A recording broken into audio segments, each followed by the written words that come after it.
Hello everyone and welcome to my B&B Fan Club channel. I hope everyone is having a wonderful day. Before we begin, please hit the subscribe button and give this video a thumbs up. Finn, she said, barely above a whisper. I need to tell you something. Something I've never told anyone.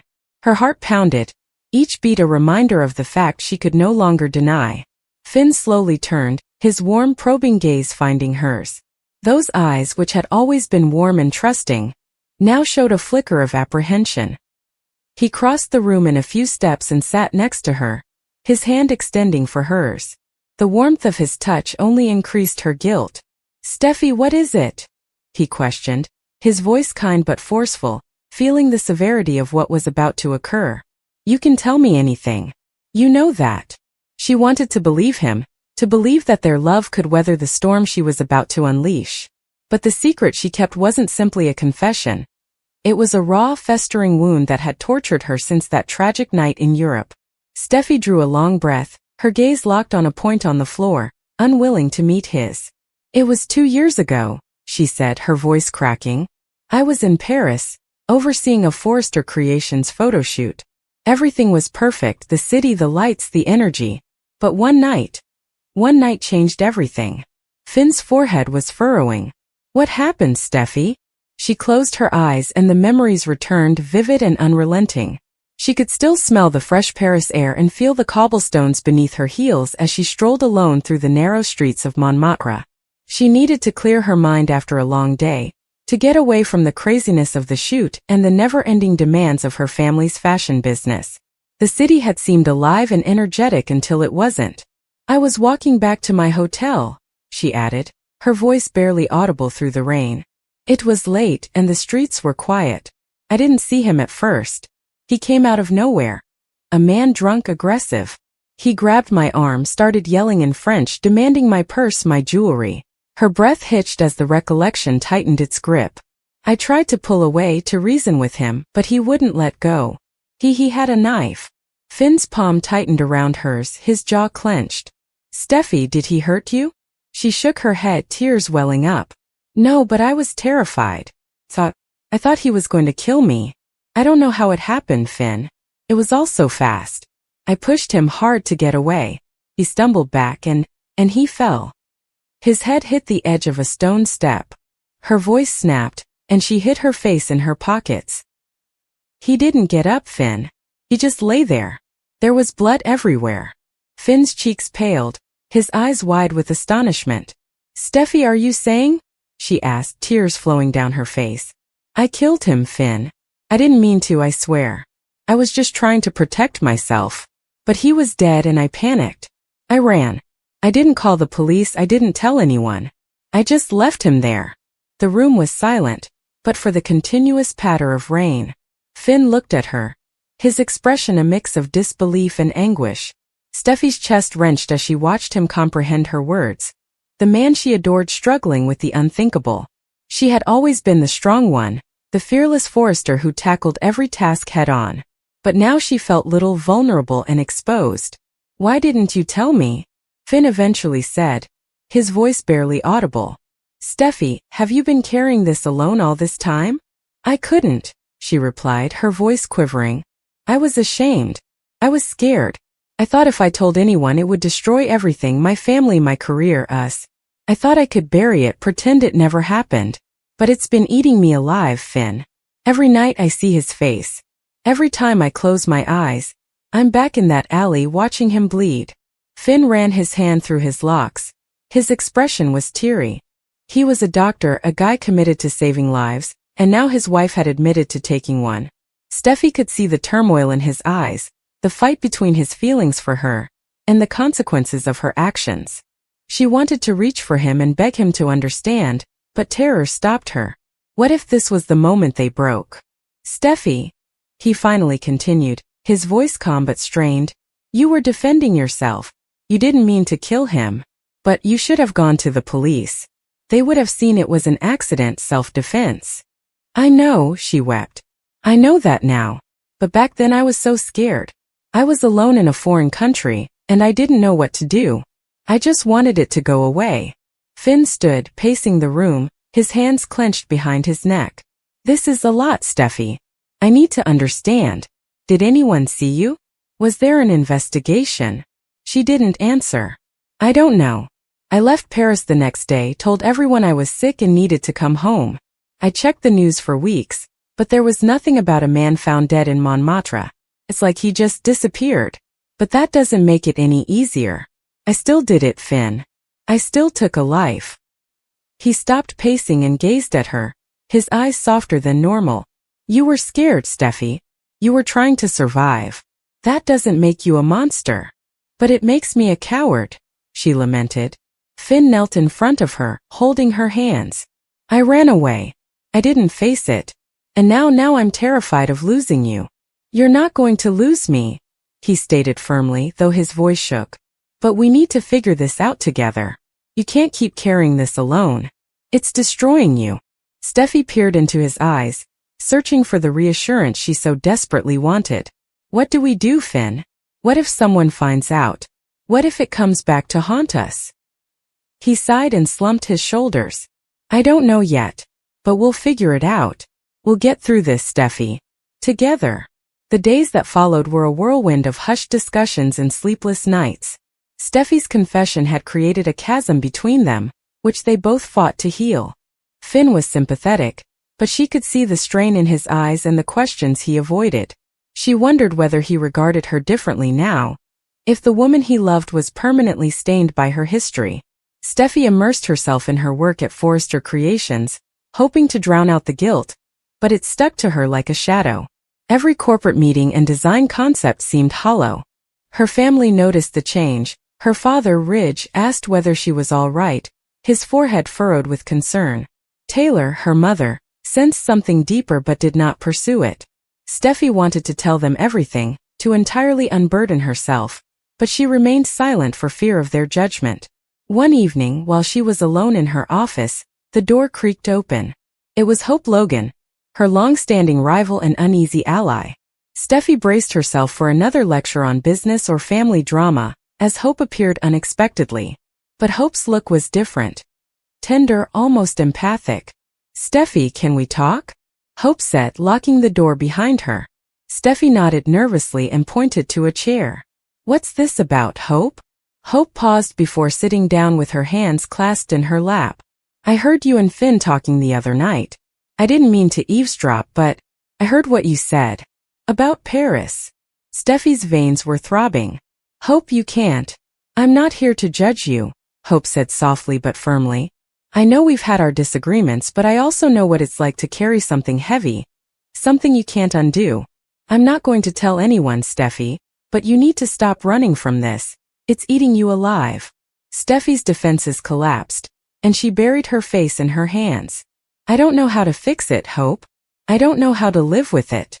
Hope leaned out and rested her hand on Steffi's shoulder. You start by forgiving yourself. You didn't mean to hurt anyone. You were scared and you made a choice. It doesn't define you.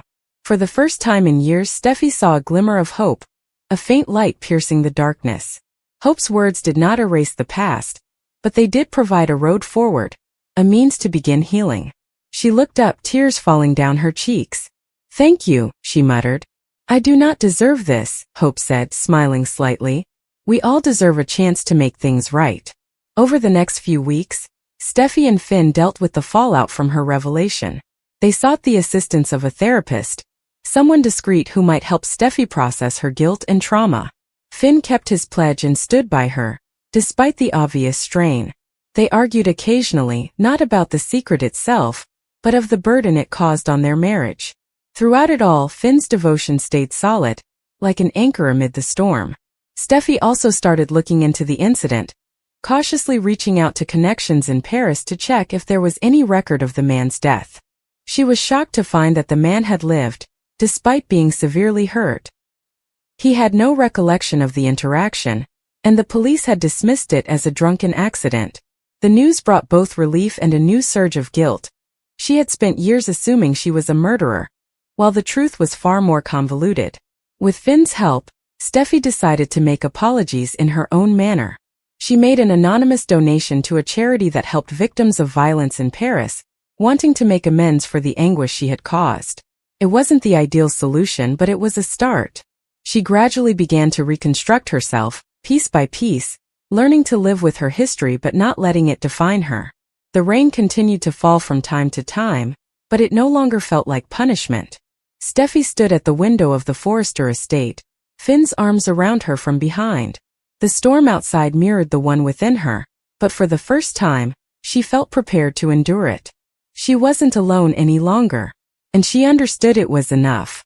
Steffy sat across from Finn in the softly lit parlor of a private villa set in the hills of southern France, her hands quivering as she gripped them together.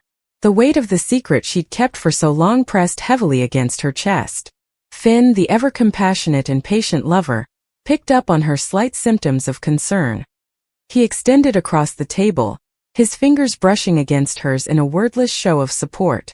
"Steffy," Finn began softly, his voice tinged with concern, "you've been distant lately. If something's troubling you, you know you can tell me."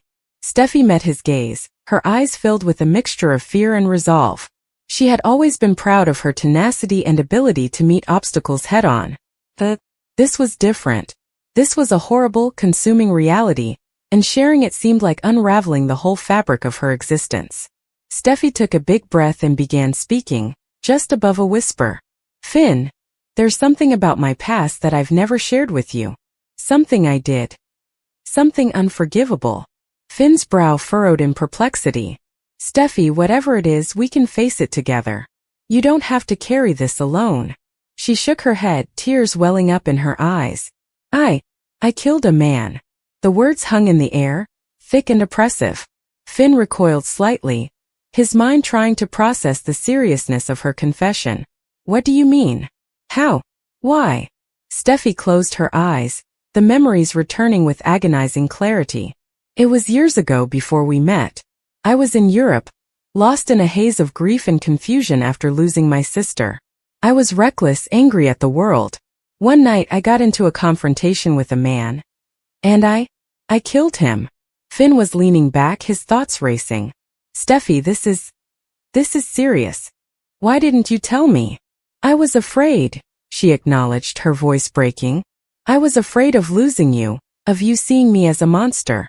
I thought burying it, hiding it would make it go away, but it hasn't. It's been eating away at me, and I can't keep running from it." Finn reached out, gently touching her face. "Steffy, I don't know what happened that night, and I don't know the circumstances, but I know you. You're not a killer. You're a woman who has been through unimaginable pain, and you've made mistakes, but that doesn't define you." Steffy leaned into his touch, tears streaming down her cheeks. "But it does, Finn. Does define me. I took a life, and no matter how much time passes, I can't undo that." Finn's heart broke for her.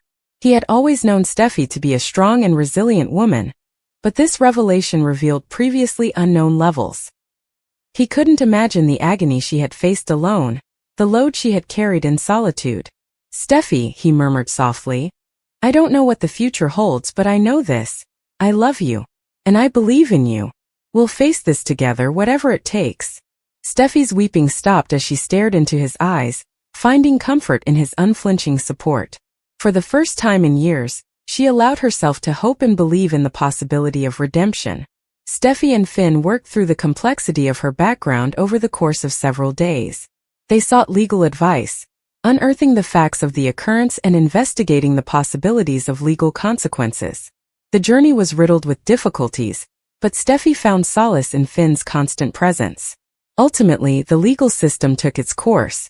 Steffy was held liable for her acts, but the court acknowledged the conditions that contributed to the catastrophe. She was sentenced to a period of rehabilitation, which included therapy and community service. Throughout it all, Finn remained by her side, providing continual love and support. They rebuilt their lives together, discovering that forgiveness, both for oneself and others, was the key to healing. Steffy's confession marked a watershed moment not only in her relationship with Finn, but also in her quest for redemption. It was a difficult chapter, but it was also one of development, understanding, and the strength of love. The fallout of Steffy's confession threw a lengthy shadow over their lives, but they gradually learned to negotiate a fragile new world together.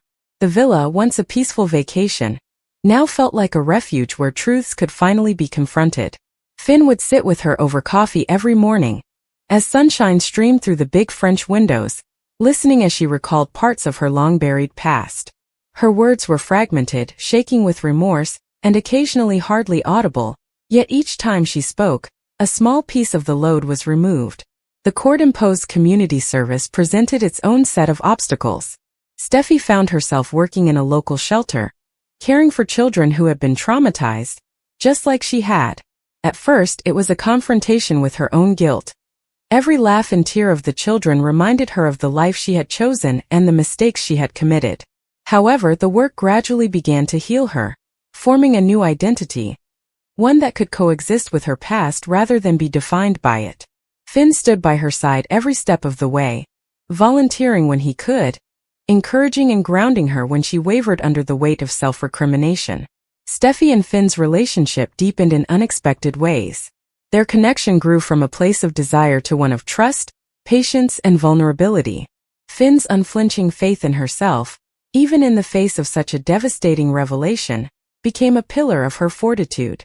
Steffi, who had always taken pleasure in her independence and control, learned to rely on others and to be vulnerable without fear of being judged. However, the outside world was not always tolerant. Rumors circulated regarding her time in Europe. Steffi had to deal with not just her personal regret, but also the scrutiny of society. Each encounter with criticism compelled her to summon inner courage and prove that she was more than her darkest moments. Finn, ever protective, stayed steadfast by her side, deflecting criticism and telling her that her worth was determined by her deeds today, not by what had happened years before. Months passed, and Steffi began to reclaim her life completely. She reconnected with her family, healing bonds broken by years of seclusion. Professionally, she returned to her career with a newfound sense of purpose, using her experiences to help others suffering similar situations. Throughout it all, Finn's constant love served as an anchor, allowing her to manage the storm. In the quiet moments as the sun sank over the rolling French countryside, Steffi understood that her confession, while terrible, had opened the door to a life she had never imagined conceivable. She had faced her past, endured judgment, and challenged herself, and emerged altered, not shattered. She was no longer defined by the guy she used to be or the woman who had made an irreversible mistake. She was now a lady who had faced darkness and found the strength to live in the light, with the man who had never given up on her.